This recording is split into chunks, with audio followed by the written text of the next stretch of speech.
The spousal support is set at $2,000 per month, and you'll continue paying the home mortgage, $1,000 for child support and health insurance until your child turns 18. Plus, if your child goes to college, you'll cover those expenses, too, the judge stated. That ruling would cost me over $6,500 every month.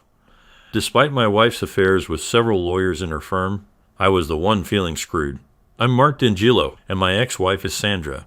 Our daughter, Regina, means the world to me. She wanted me to have custody, but the judge ruled otherwise. The trial felt unjust, especially with the high monthly support given Sandra's income. It seemed the judge was biased against me, but I wasn't about to take it lying down.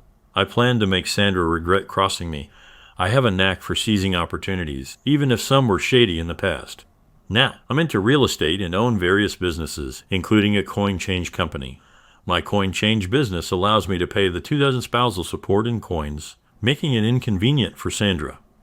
Let her deal with taking them to the bank and counting them with her lawyer buddies. Sandra stayed home with Regina until she started school, then became a paralegal. She quickly climbed the ladder, catching the eye of a rising lawyer who hired her as his assistant. Looking back, I wonder if she was trading favors even then. As her career progressed, she insisted on moving to a fancier neighborhood to flaunt our success, despite my preference for our current Oak Forest home. So we bought a 9,000 house in Wilmette, decorating it to her taste, but I never felt at ease there. Reflecting on it now, we had different life goals. I preferred a simpler lifestyle while she wanted to show off our wealth. Now, back to the judge's ruling in our divorce. I intended to follow his instructions, though Sandra wouldn't be pleased. In the following month, I made arrangements. My daughter would get her child support, but Sandra wouldn't see a cent. It would go directly to Regina's account. Regina would also have good health insurance, while Sandra would get a high deductible policy. After the 30 days passed, it was time for Sandra's first spousal support payment.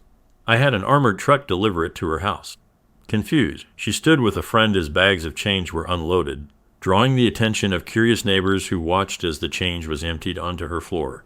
As the truck left, she yelled at me, but I just waved and shouted back, "Hope you enjoy your money from your lover." A man approached me on Tuesday, asking if I was Mark D'Angelo, but I stayed silent.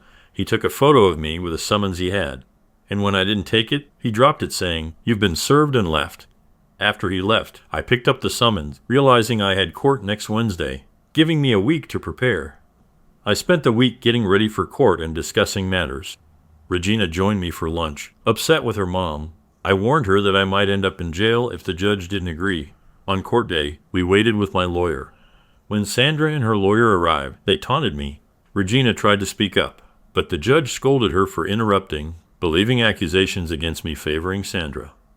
My lawyer said, "Judge, we don't know about any accusations and none have been brought up before. I'm talking about a report from a psychiatrist I got. With that info, I'm sticking to my decision, so that's settled."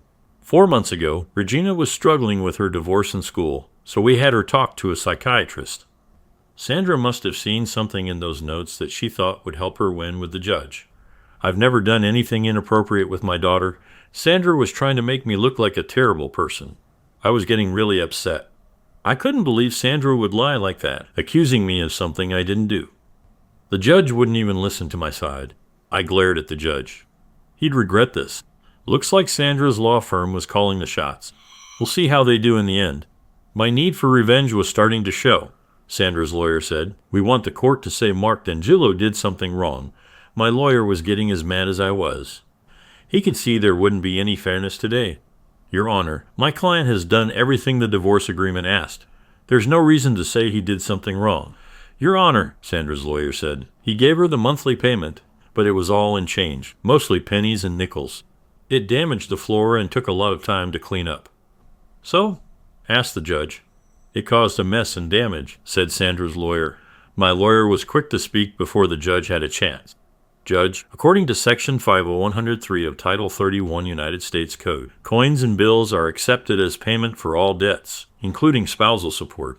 My client has paid everything he's supposed to, including insurance, mortgage, and child support." "Your Honor," Sandra's lawyer chimed in, "as of now, my client hasn't got any child support from Mr. D'Angelo." "That's true, Your Honor," my lawyer said, "but the child support money has gone directly to his daughter for whatever she needs. You can confirm with her." The judge seemed confused. He looked at Regina, who nodded in agreement. We've got proof of payment for insurance and mortgage, my lawyer added. I glanced at Sandra and her lawyer. They seemed panicked. Your Honor, he said, paying in change is tough for my client. Can we switch to checks in the future? Finally, the judge got a word in. That sounds fair. But before he could say more, my lawyer jumped in again. Your Honor, could you answer a few questions first? And what would those be? He asked. Are the Chicago police part of the legal system there? The judge seemed puzzled. Yes, they are. Then why? My lawyer pressed. If my client's car is impounded and he wants to get it back from the Chicago police impound, can't he pay with a check? He has to use cash or a credit card instead. The judge stumbled over his words. My lawyer kept going. If the police, who you admit are part of Chicago's legal system, won't accept a check, why should my client have to pay future spousal support with one? The judge, looking foolish now, got defensive. Because this is my court and I make the rules. I'd had it by then, so I stood and said, You're the law here just trying to please my wife's law firm. Were you involved with her too? He lost it. Mr. D'Angelo, you're in contempt of court. You're sentenced to 6 months in Cook County Jail unless you apologize and agree to whatever I say. Who do you think you are? The king of this messed up court, I yelled. The judge was stunned. He probably hadn't been talked to like that before. Bailiff, take him away. I glanced at Sandra and her lawyer. They were shocked. Good luck getting your dirty money now, which I grinned. She had no idea how much her life was about to change. I got taken to holding, had to strip down, then got moved to the jail. Jail's a nicer word than what it really is. It's more like a prison. Right off the bat, 2 guards started hassling me about disrespecting the judge. I wasn't scared of being in jail. I'm 6'4" and weigh around 255 pounds, mostly muscle. Keeping up with my rental properties kept me in shape. Plus, I had spent some time in juvie when I was younger. They processed me, then led me to the cell yard. I blocked out all the noise and commotion. My plan was to keep to myself and watch my back. As long as nobody bothered me, when they served dinner that night, I grabbed my tray and went through the line. I leaned against a wall, eating while checking out the other guys trying to act tough. Then, over the noise, I heard a voice I hadn't heard in years say, Tex. Back in my delinquent days, my street buddies called me Tex. Tex, said Randall, A. Ringer, what are you doing in here? As he came closer, all eyes turned to us. I set my tray down and gave him a bro hug. Right hands clasped together and my other arm around his shoulders. Ringer, man, it's good to see you. How have you been? Not great, obviously. I'm in here. And you? What landed you in this mess? Told the judge he was a jerk, basically. That'll do it, he chuckled. So, how long you in for? 6 months, unless I apologize to that sob. So 6 months, I guess. We talked. 8, and got some stares from the other inmates. Ringer filled me in on what to expect. He promised to have my back, and I promised the same. We reminisced about the old days. After hearing all that, what's your plan with your ex, her partners, and the judge? He asked, knowing me since I was young. Back then, revenge was always my go-to. That's why they called me Tex. They called me Tex because of Texas. You know, like, don't mess with Texas. Anyone who did paid for it. They'd think twice before messing with me again, and they'd spread the word too. So, what went down with the judge? He asked. I basically told him he was trash. Damn, how'd he react? He asked. He took my daughter away, even though she wanted to live with me, and then he practically accused me of hurting her. Damn, so what's your move? I've got some things cooking. I knew I might end up here, so I started planning weeks ago. Need any help? He offered. Maybe, not sure yet, but it's good to have a friend in here. I'll introduce you to some of my buddies. It's important to have people you can trust to watch your back. That night, lying in bed, I questioned how things had come to this. Reflecting on my rough childhood with an abusive father and a passive mother, I realized the streets became my refuge. I joined a group of guys in similar situations. Not a gang, just kids dealing with tough hands. Our actions didn't help Lansing's high crime rate, mostly petty crimes. But we did steal a car or two, leading me to juvie. Looking back, it was a turning point. I promised to change and plan for a better future. At 20, I bought a tax-foreclosed house, the first of many I renovated and rented out. At 22, at a club whose name I've forgotten, I met Sandra. Her life was a contrast to mine.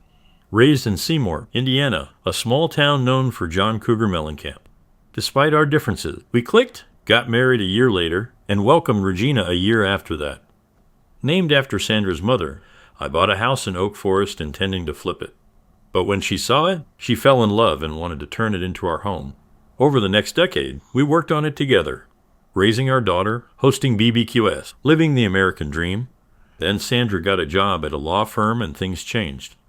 Especially her attitude. The simple life wasn't enough anymore. She wanted expensive clothes, jewelry, and dining out replaced our backyard BBQS. She also started making disrespectful remarks about Southside Chicagoans. I understand the Southside's reputation, but she, a small-town girl, acted superior to everyone else. We argued about her attitude, and soon after, she insisted we move to the North Side. 3 years ago, we did, hoping for better schools, but Regina faced snobby classmates. She wanted to go back home, and so did I. But Sandra refused. The divorce started one night when she said she was going dancing. I tracked her phone and saw her dancing intimately with men from the club, kissing and groping in plain sight. Around 9:15, I had to use the bathroom. While I was there, a guy came in. Just as he finished, another guy walked in. "Joe, you were really getting close with Sandra on the dance floor. I thought you were going to make a move right there," the first guy said. "Yeah, she's wild," Joe replied. "She knows how to talk too," the second guy added. "For sure, she told me she's going home with me tonight. Finally, we'll have more time for fun instead of just quickies in the office or my car," Joe boasted. "Quick relief is okay, but it's nothing like the whole deal," the second guy commented. "Tonight's going to be a long one," Joe bragged. "Maybe next weekend it'll be my turn," the second guy said as they left the restroom. Their talk seemed more than just bragging. When I stepped out, I saw her in one of the guy's arms, kissing on the dance floor. Around 9:30, she texted me saying she drank too much and didn't feel safe taking the L late at night. She said she'd stay at Paula's, another paralegal from her office. I replied, "That's okay."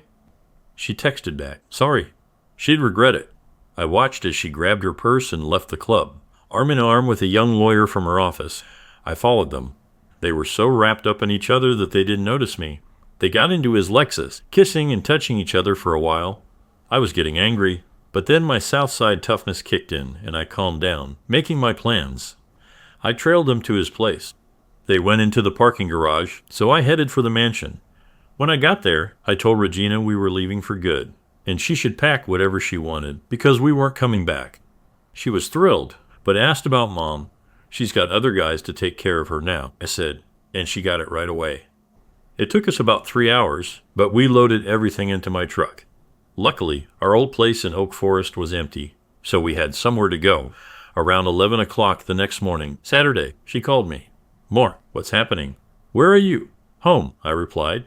It didn't take her long to understand. "Why?" she asked, knowing why. "I don't know you anymore and I don't want to." "Where's Regina?" "With me. She doesn't want to live with you there anymore." She wasn't sure if I knew about her affair or not. So she tried. "Come on, Mark. Just because you don't like living luxuriously doesn't mean you can leave and take our daughter." "No, Sandra, but having a cheating wife is a good reason to leave." "Expect divorce papers next week," she gasped, then said in her usual nasty way, "You lowlife Southsider. You have no idea what trouble you're in for. My firm will crush you." "Maybe," I said, "but I'll come out on top. You haven't seen the last of my anger." For the next 6 months, she didn't try to patch things up.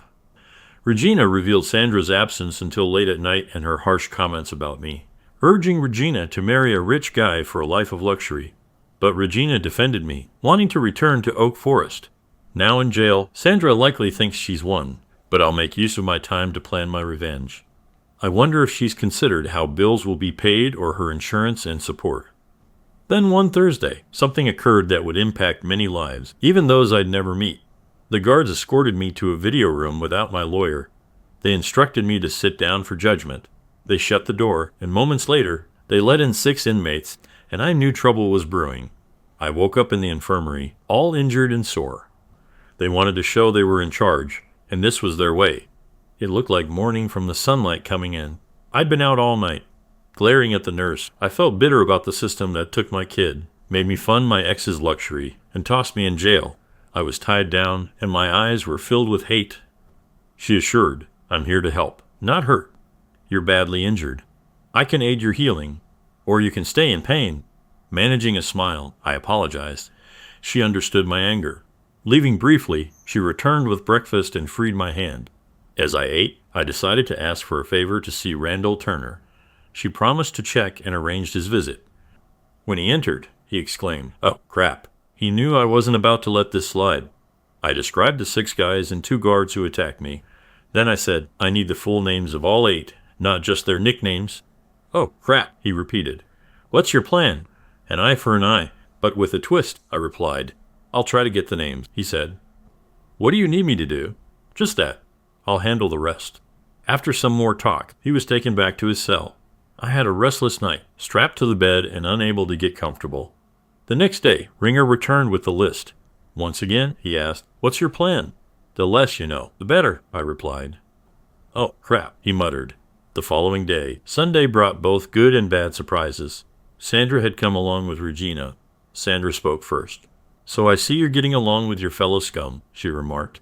"What the heck do you want?" I snapped. "Regina insisted we visit you. Ready to apologize and be reasonable yet?" she asked. "No way. And what's this nonsense about me and Regina? You know I'd never do anything to her." I retorted, "How do I know? She seems unusually attached to you." She said, "You 403, why don't you go back to your lovers and let them screw you over? Maybe then you'll see how full of it you are." I shot back, "Just so you know, I've offered myself to them, and they loved it." She bragged, "Get out of here and send Regina in. I'm done talking to you," I exclaimed. She smirked, thinking she was getting under my skin. She was, but she was just adding fuel to the fire that would burn her in the end. When they brought Regina in, "I'm done talking to you." She burst into tears at the sight of me all bandaged up.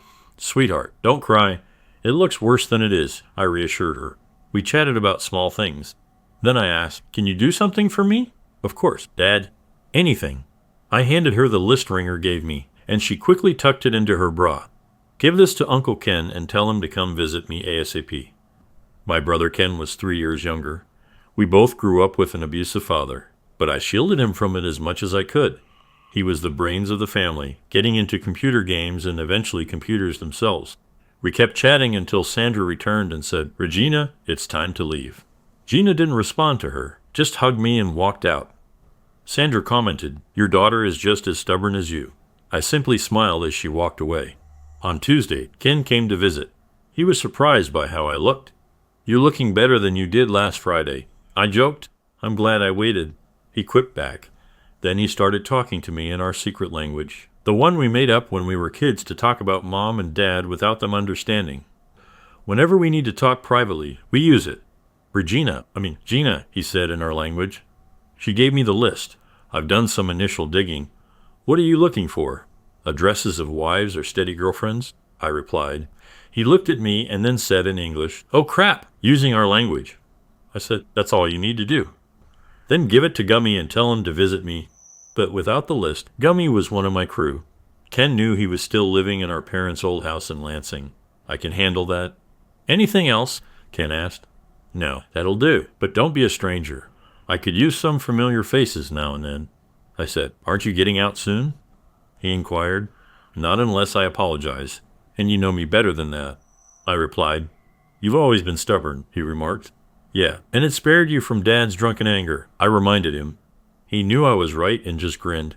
"I'll swing by in the next couple of weeks. See if you need anything else," he offered. "That'd be great," I replied. Later in the week, I was back in my usual cell and Ringer had spread the word that something was brewing and there'd be consequences. They just didn't know what. The looks I got from the guards and the 6 inches warned me to stay in line or else. Little did they know they'd soon be put in their place. Gummy visited and said, "Ken passed it to me." "What's the plan? Did you hear what happened to me?" I asked. "Yeah, I did," he replied. "Ken must have filled him in. Payback time, but hit their loved ones. No traces. Use Steely Dan or his cousin, I instructed." He understood and nodded. "Coordinate it. Same day, same time. Make sure they're told. Don't mess with Texas," I added. "I'll get some help," he assured before leaving. He'd exact revenge soon, ensuring they couldn't trace it back. But they'd know why. A week passed with no word. I awaited my daughter's visit, dreading seeing Sandra. Tuesday morning, I noticed the guards were absent, unusual for a weekday, and one of the 6 inches seemed distracted and upset.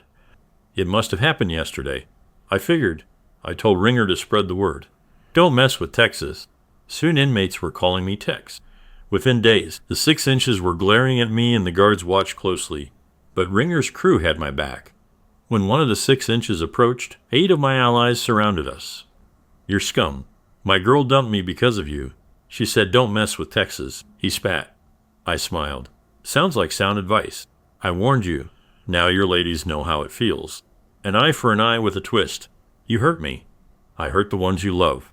Tell them next time it'll be their moms. His eyes widened and he hurried back to his friends. Soon after, the 2 guards approached me cursing. Who the heck do you think you are? We'll make your stay here a nightmare. Well then, I guess your wives better get ready for a rough ride. They might even enjoy it, I retorted. One of the guards lunged to punch me. I didn't resist. After enduring his blows for a couple of minutes, another guard intervened and pulled him away. Many inmates witnessed the altercation, as did the cameras, I'm sure. I was taken back to the infirmary, where Beth, the nurse who treated me before, greeted me. So, we've got a troublemaker, huh? She remarked. I didn't throw any punches. The guard just attacked me. I explained. Well, there will be an investigation this time. There were too many witnesses. He'll likely lose his job over it, she assured. One less jerk guard, I muttered. Those guards are here to keep you safe, whether you like it or not, Beth countered. He sure didn't keep me safe last time. In fact, he let it happen. I shot back. After she bandaged me up, Beth said I'd need to stay overnight for observation. I wondered if she just wanted to check out my battered face. The guard was suspended pending investigation. The other guard gave me stern looks, but hesitated to confront me. Maybe he got the message.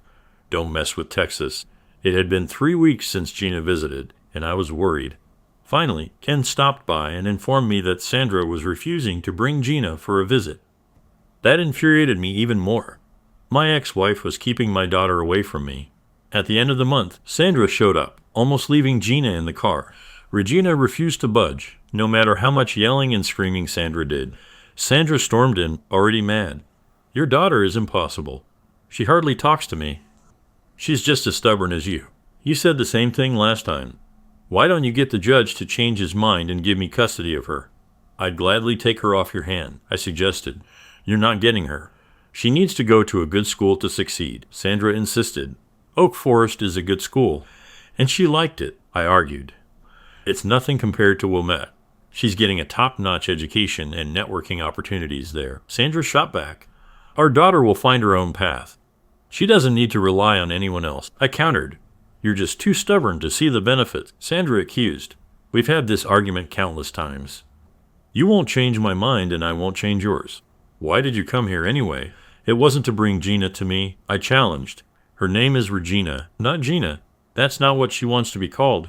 Don't you want her to be independent? I retorted. You mean stubborn, Sandra corrected. No, I mean independent. Able to think for herself, make her own choices, not swayed by wealth, power, or a big Johnson, I clarified. She glared at me, knowing that last remark was aimed at her. Anyway, she said, I need my spousal support payment. I have things to buy and bills to pay. Well, you'll have to manage that with your own paycheck. I can't receive checks from my S-Corp while I'm in jail, nor should I. No work means no pay. That's how it works in the real world. What do you mean? I can't cover all the bills with my salary, she protested. Well, you should have thought about that before dragging you back to court, I retorted. You were being difficult, paying with change, she argued. And now you get no payment because I'm in jail, I stated. But you have to, she insisted. No, I don't. What are they going to do? Throw me in jail again? Oh, I'm already in jail. It wouldn't be smart for them to take me out just to throw me back in. I reasoned. What am I supposed to do about the bills? She whined. I looked at her and said, get one of your lawyer buddies to foot the bills. I'm sure you're worth it. With that, she stormed out of the room. Gina walked in and I was relieved to see her. You really got her mad, she exclaimed. She thinks I should keep paying her spousal support while I'm stuck in here.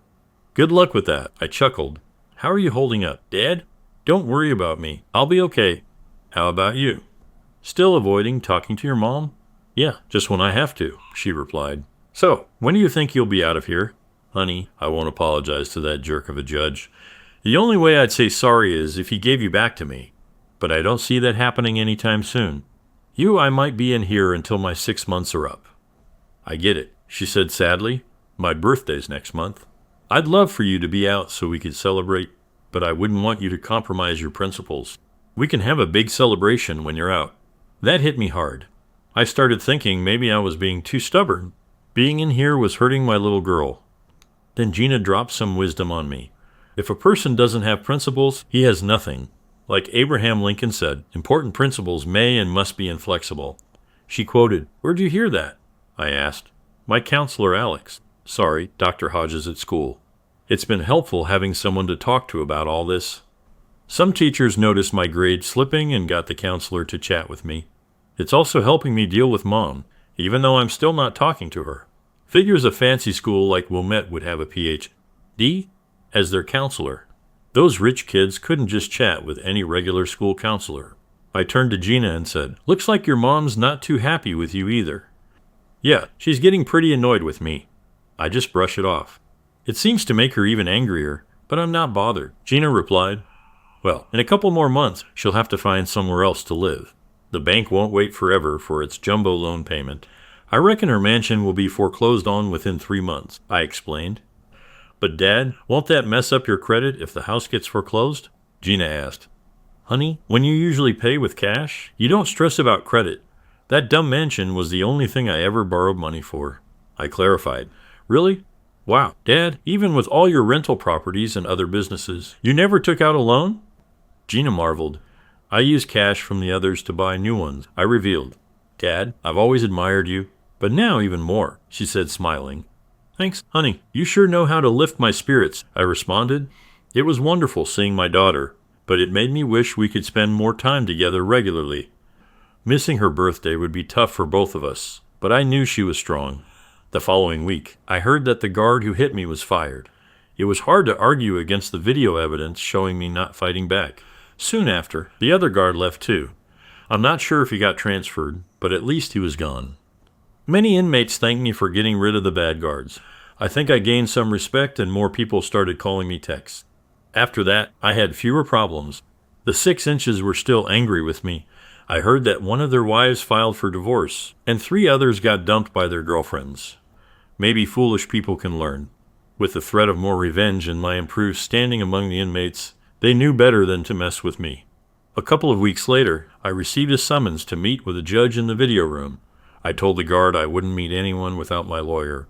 He insisted the judge was waiting, but I stood my ground. I wanted my lawyer present, and if needed, they could reschedule because my schedule was open. I was informed 3 days later that the meeting was scheduled for the following week. I requested a half-hour session with my lawyer before the meeting for discussion. They arranged it, and my lawyer and I met to strategize. My lawyer mentioned he hadn't received any details about the meeting, which struck him as odd. We decided to proceed cautiously when the judge appeared on the video. He seemed displeased about the delay. I wasn't bothered to me. He was just an arrogant judge who thought he was above everyone else. My lawyer wasted no time and started speaking, "Your Honor, could you clarify the purpose of this meeting? We received no prior information, just instructions to attend. You didn't need to involve your lawyer." He replied, "I simply wanted to see if you were ready to apologize for your behavior in court." I signaled to my lawyer, who leaned in as I whispered to him. "Your Honor," my lawyer responded, "my client refuses to apologize and instead requests an apology from you. Additionally, he seeks primary custody of his child." The judge appeared shocked. How could I ask for an apology? Obviously, he wasn't going to comply. "I stand by my decision regarding the child, and I owe no apology," he declared. "In that case, this meeting has been a waste of time. If my client changes his mind in the future, we'll seek another hearing. Good day, sir." My lawyer concluded. "One more thing," the judge interjected. I thought to myself, now we'll learn the true reason behind this meeting. Your client isn't meeting the divorce terms. When will he start paying spousal support and the mortgage? The judge asked. I whispered to my lawyer again, sharing my response. My client doesn't plan to make payments while he's in jail. My lawyer informed the judge. But the house is going into foreclosure. The judge pointed out, "That's my wife's mansion, not my home." I never wanted it, I clarified, addressing the judge directly. "You'll ruin your credit and lose your equity," he warned. "I'm willing to take that hit to see my ex-wife where she belongs," I retorted. Then, knowing it would infuriate him, I added, "Maybe her lovers can foot the bill. With a dozen of them, they can surely manage." I knew suggesting my wife was promiscuous and he was one of her lovers would anger him. You're a worthless scum from the South Side. Who do you think you're talking to?" He exploded. Before he could continue, I interjected. "I'm addressing someone who's been involved with my wife. If I'm mistaken, I apologize. But I'm baffled why someone with no stakes seems so concerned." I stood up and headed towards the door to leave. I heard the judge say, "Your client just earned himself an extra 2 months in jail. If he keeps disrespecting me, I'll make his life a living hell." I grinned as I waited for the guard to take me back to my cell. He looked stunned, clearly shocked by what I'd just done. Back in my cell, I was buzzing with energy. It seemed my wife had mentioned the mortgage to her lovers, who then talked to the judge. What a mess. Their time was coming. The following Sunday, Sandra couldn't resist visiting me in jail. Fortunately, Gina caught wind of it and insisted on coming along. "So, you managed to anger the judge again and score 2 more months. When will you learn? You can't beat the system," Sandra scolded. "Sandra, why don't you just stop talking to me? Your North Side attitude isn't helping." "I just need you to make sure Gina visits me regularly," I replied. She practically screamed, "It's Regina." I turned away and refused to engage with her further. She kept complaining until she finally left, and then Gina entered. She entered with a big smile on her face. I asked her why she was so happy. "Because I get to see my dad," she exclaimed. "That can't be the only reason," I said. "Well, I do have a surprise for you, but I can't reveal it yet." "Dad, do you trust me?" "With my life," I replied. "Then will you sign this paper without reading it?" she asked, holding up a folded piece of paper. I eyed her suspiciously. "What's going on? You'll have to wait and see. You trust me, right?" I grinned and signed the paper. Gina had it folded so only the spot for my name was visible. "Mom said something about you getting 2 more months added to your jail time. Is that true?" she asked. "Yeah, sorry about that. Honey, what happened?" "I had another disagreement with the judge." "Well, whatever you did, he probably deserved it." We chatted more about school and her mom. She kept bringing up this doctor, Alex Hodges, and wondering what was happening. I tried to pry the surprise she had planned with my signature, but she insisted on keeping it a secret. "Well, I'm bummed I won't be there for your sweet 16, but I'll have a birthday present ready for you when you visit next," I said. "What is it?" she asked. "That's a surprise." "Looks like we both have surprises in store," I replied. Before she left, I asked Gina to arrange for Greg to visit me. Greg was my right-hand man, handling all my business matters. "Sure thing, Dad," she said. I had given Greg a few tasks to handle when I expected to be jailed. Hopefully, he managed to take care of them. Now, I had another task for him. Gina's birthday surprise. Later that week, Greg came to see me. He had managed to handle most of the tasks I assigned him. Then I briefed him on Gina's birthday surprise. "Are you sure about this?" he asked. "Yeah, it's the perfect gift for her." I confirmed. "Okay, I'll talk to our lawyer." He agreed. "Also, drop by my brother Ken's place and give him what you've got. He'll know what to do. If he's got any questions, tell him to come see me. If not, tell him to get in touch with Gummy." "Got it," he said before leaving. I couldn't help but smile, knowing that Gummy would carry out my revenge plans while I stayed innocent in jail. By the end of the month, my status among the inmates had improved. That guard must have spread the word about how I stood up to the judge, and like any other grapevine, the news quickly spread. Soon, everyone was calling me Tex. At the end of the month, I had a surprise visitor. Walking into the room, I spotted Sandra sitting there. I almost turned to leave, but she stopped me. "Please stay. I need to talk to you," she pleaded. "I've got nothing to say to you, Sandra," I retorted. "We're about to lose our house. Please, you have to give me some money to stop the foreclosure," she begged. "Sandra, that house is yours. I never wanted it, but you kept insisting until I gave in. It means nothing to me, and with the market down, we've got no equity in it." "Let the bank take it," I said firmly. "You can't do that, Mark. You have to help me." She insisted. "Go ask your friends for help. I'm sure they've got enough money. Then you can be the person you truly are." I snapped. "Why are you doing this?" She cried. "Why did you lie to the judge about me molesting our daughter?" I fired back. She was speechless. She knew she'd wronged me. Sobbing, she broke down and I walked out, feeling relieved to have spoken my mind. On the way back to my cell, the guard got a call and was told to bring me back. Expecting to see Sandra begging for help again, I was surprised to find Gina. "Gina, your mom didn't tell me she brought you," I said. "I wouldn't let her come alone," she replied. "I'm sorry I missed your birthday," I told her, "but I've got a present for you regardless." Dad, I knew you wouldn't be there, and it's okay. I still love you, and you don't have to give me anything, she assured me. What an amazing daughter I have. Well, I don't have it with me, but I can tell you what it is. Gina, the Oak Forest home is yours. It's going into a trust for you until you're an adult. And when I get out, can I stay there? Of course, I'll pay you rent. I promised her. Then Gummy visited. Everything was set. Footage of my wife, other paralegals, and politicians doing illegal things. We had hidden cameras installed by cleaners who were paid well. We'd expose them all. My brother would anonymously post the videos online with the tagline, "Don't mess with Texas." News outlets and tabloids would go wild.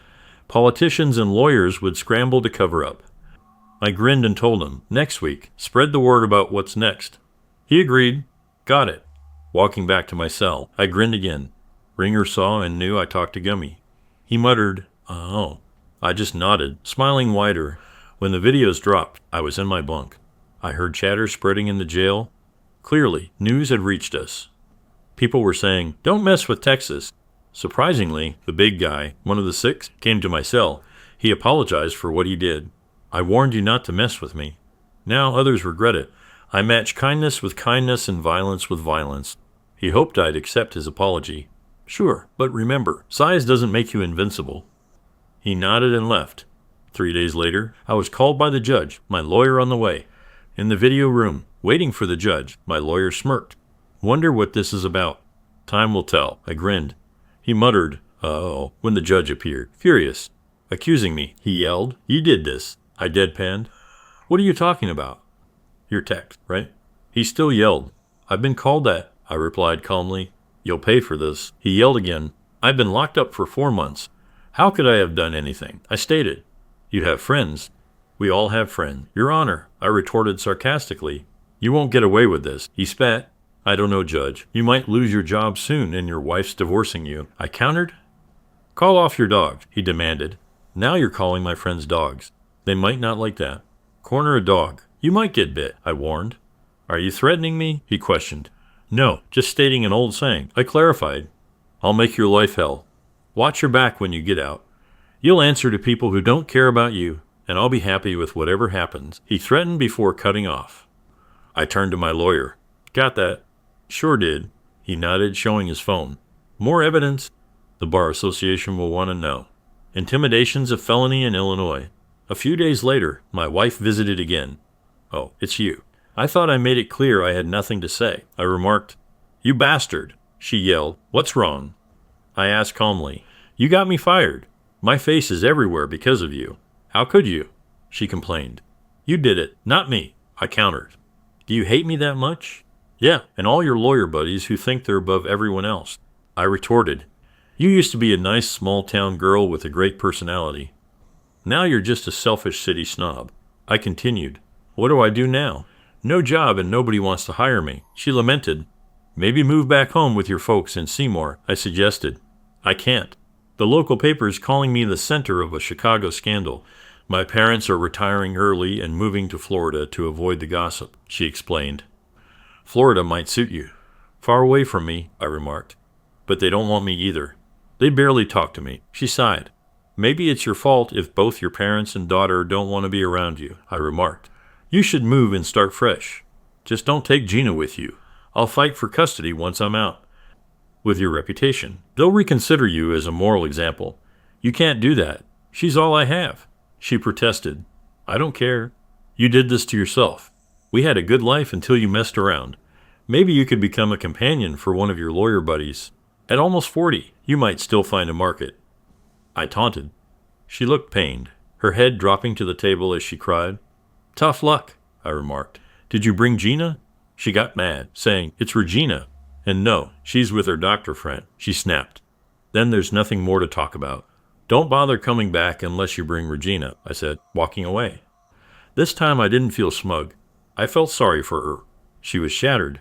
The next day, I watched a news report. A fire had broken out on the top floor of a downtown office building, gutting it. The lower floors were saved by sprinklers. I couldn't help but smile. Ken visited me the following day, saying the law firm's off-site server crashed, losing all their data. Again, I just smiled. A couple of weeks later, Gina came to see me, beaming. She must have convinced her mom to bring her. She looked happier than ever. "Gina," I greeted her. "You seem so happy. What's up?" "I finally finished your surprise. You'll never guess," she exclaimed. "Well, from our last chat, it sounds like it involves the Oak Forest house." "Did you and your mom move back there?" I guessed. "Close," she replied cryptically. I was confused. "What do you mean?" "Mom's getting kicked out of the Wilmette house and I'm moving to Oak Forest," she revealed. "How's that possible?" "The court gave your mom custody until you're an adult," I reminded her. "That's the surprise." "I got emancipated," she announced. "With the house in trust for me, it was easy. I needed a safe place and our old neighborhood is perfect." "So, you're legally an adult now?" I clarified, still trying to wrap my head around it. "Yeah, when school got tough due to home issues, Dr. Hodges helped me out. Once you're out, we can go back home." I'm excited to return to high school in Oak Forest. Already caught up with old friends. They're eager for school to start. "Mom mentioned you spending time with your counselor. I'd like to meet Alex," I said, wary of an older guy's attention to my daughter. "You're in luck. Alex brought me here today," Gina replied. My concern spiked. "He's driving her around Chicago?" "I'll be right back," she said, heading for the door. I needed to tread carefully.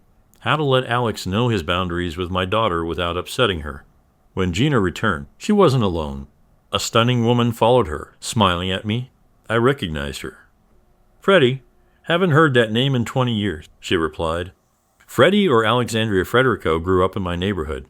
We went to school together. Gina looked puzzled. "Dad, how do you know Dr. Hodges?" "Freddie and I were neighbors. We didn't hang out much," I explained. "And you were a troublemaker back then," she teased. "Seems not much has changed." I flushed. Some things never change. "That makes sense," she said. "Should I start calling you Tex?" "Why Tex?" Gina asked. "It was his nickname growing up. He wasn't one to let things slide. Your mom's done him wrong, and I bet he's behind the law firm mess." She speculated. "I plead the fifth," I joked. "Before we continue, I hope you don't mind me spending time with Regina," she asked. "It's Gina," Regina corrected. "Oops, my bad," she apologized. "When I first talked to Gina 9 months ago, she was upset. I noticed her last name, D'Angelo, not common. When I saw her dad's name was Mark, I thought of you, Tex. When she mentioned you were in jail, I thought, I was pretty sure." "I wasn't great back then," I admitted.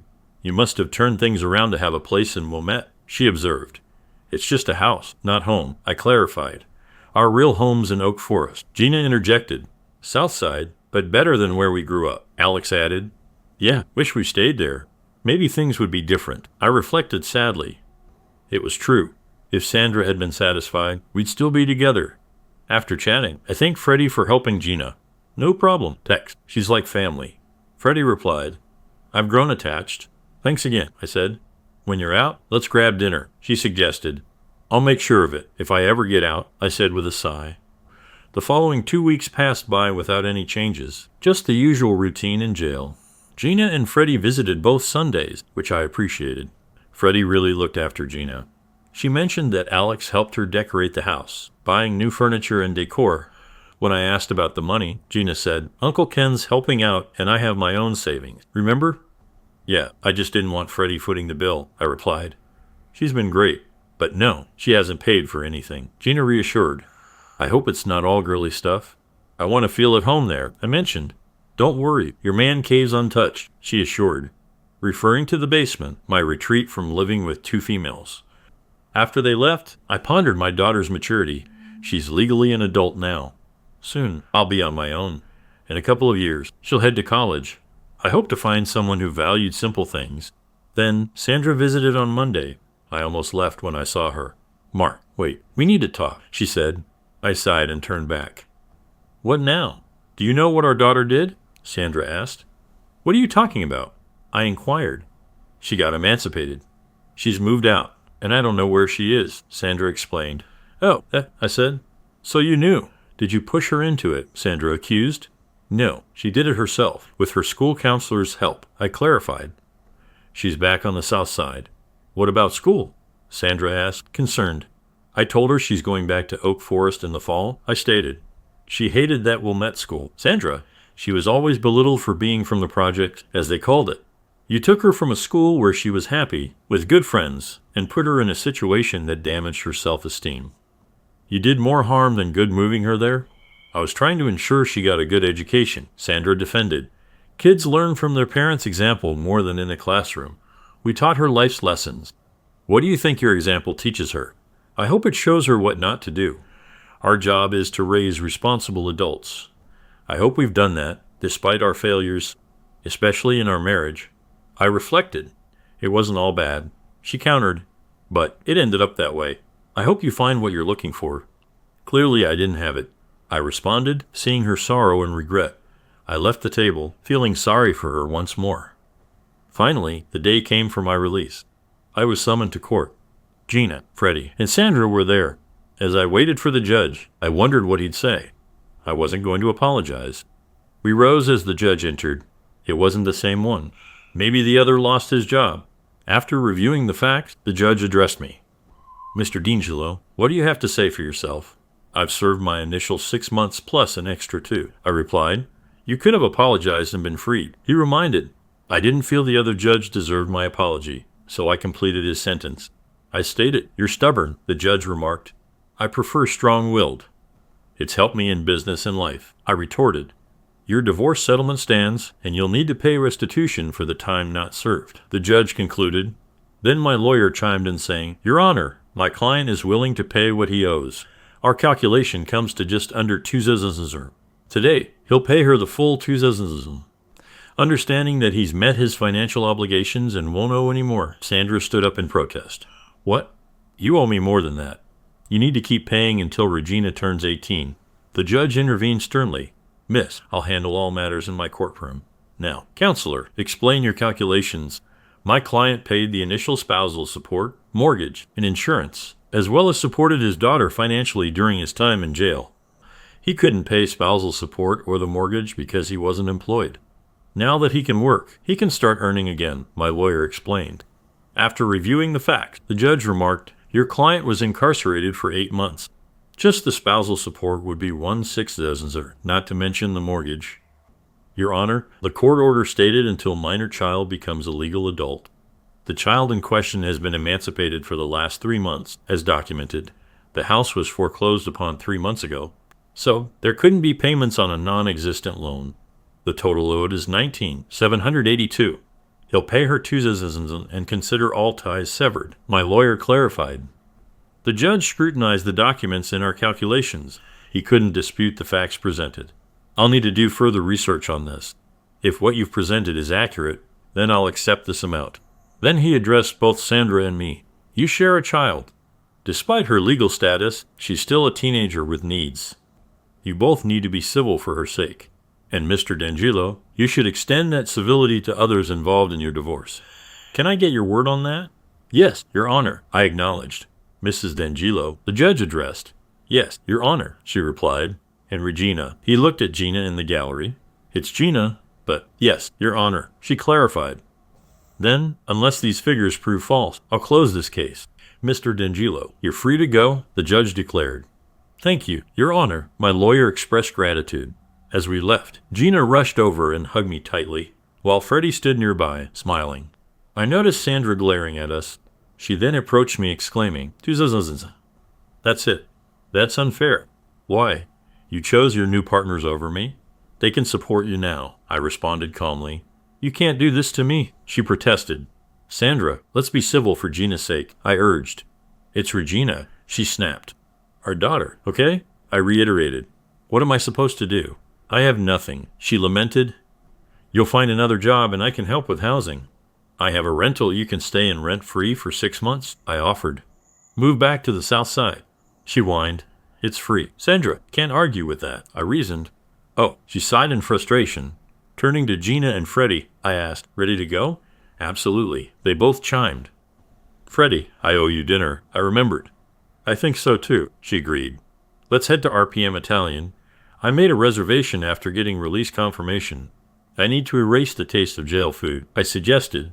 From the corner of my eye, I saw Sandra's fury. RPM Italian was our spot for special occasions. I booked the table for 6:30, so we got some time. Mind if we take a drive? I just want to feel the freedom, I suggested. Then turning to Freddie, I asked, I reserved for 4. Can you check if your husband can join us? She fell silent, her expression blank. Then Gina spoke up. Dad, she doesn't have a husband anymore. I never told you. I was confused. Freddie always wore wedding rings whenever we talked, and she still had them on. What was I missing? I'm sorry, Freddie. I didn't mean to upset you. I apologized. It's okay. You didn't know. My husband died in a car accident on the Eisenhower about 5 years ago. A big rig forced him into the divider. They said he died instantly. Freddie revealed. I'm deeply sorry. Freddie? I had no idea. I assumed because you wore rings that you were married. I expressed regret. Yeah, I just can't bring myself to take them off yet. Feels like letting him go. I know. Psychologist with a mental issue. I've heard it before. Freddie responded. Well, I'm sorry. Will you still join us so I can make it up to you? I asked. She looked solemn but agreed. I think that'll be okay. I realized I'd been too caught up in my own troubles and revenge to ask about her life. I felt awful. I resolved to change that. From now on, I'd be open to hearing her story, to being a better friend. The dinner was fantastic. It was a relief to wear regular clothes and not constantly watch my back. But being free felt a bit strange after 8 months. By the end of the meal, I felt more at ease. I asked Freddie, Alexandria, whenever you're ready, would you let me take you out on a proper date? I'll wait however long it takes. Can we keep in touch until then? Dad, we're definitely keeping in touch. She's not getting rid of me that easily, Gina reassured. And I wouldn't want it any other way, Freddie replied to Gina. Then she turned to me and explained, Mike and I never had kids. With my studies and his business, the timing wasn't right. Having Gina as a sort of daughter has been therapeutic for me. I hope that's okay with you. After everything you've done for us, I wouldn't want it any other way, I assured her. Leaving the restaurant, Gina mentioned, hope you like how our old house looks. Anything's better than where I've been the past 8 months. I joked. Arriving there, I was surprised. The shutters were painted, the bushes trimmed. It looked great outside and inside felt more like a home than ever. I could sense Freddie's influence. Cheesy as it sounded, tears welled up in my eyes. This toughened criminal was emotional. Freddie called out, wiping my eyes. I admitted. I feel like I'm home, Alex said. I turned to her, puzzled. She removed her ring, smiling at me. Unable to resist, I smiled back and we hugged. 10 lawyers, 4 paralegals, 6 politicians, and a judge saw their careers and marriages destroyed because of the events surrounding my divorce and its aftermath. Whether seen as stubborn or strong-willed, sometimes sticking to your principles pays off. On a positive note, Gina gained a new mother, as well as a younger brother and sister, both about 18 years her junior. They were twins named Frederick and Alexis, and I found it fitting to name them after the person who helped me start anew. As for Sandra, she married a wealthy lawyer, perhaps finally achieving what she desired. While I believed we had everything, a loving family, a nice home in a good neighborhood, a healthy child, and a successful business that alleviated financial concerns, she seemed to crave status above all else. Now, she has that status, married to a rich lawyer, residing in a large house in Winnetka. However, she also has a husband who is a disrespectful womanizer, using her for appearances rather than genuine affection. I hope she's content. I know I am.